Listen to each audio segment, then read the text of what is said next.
खुदावन आपके साथ हो। आमीन।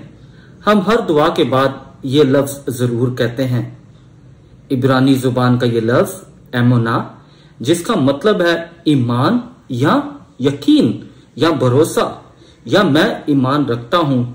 दर हकीकत ये उस चीज की निशानदेही है कि हमने जो मांगा है या जो भी हमने खुदावन के हुजूर पेश किया है वो खुदावन के हुजूर कबूल हो। इसका जिक्र जो है वो हमें अदद की अक़दस किताब उसका 5 बाब और उसकी 22वीं आयत में मिलता है। इसके अलावा मुकद्दस यूहन्ना की अंजील में खुदावन यीशु मसीह जो है वो हर तालीम से पहले 2 दफा आमीन आमीन कहते हैं, जिसका मतलब ये है कि यानी जो मैं कह रहा हूं दर हकीकत उस पे यकीन करो। तो दर हकीकत हर दुआ के बाद आमीन कहना ये हमारे ईमान का और ये खुदावन पर भरोसे का यकीन है।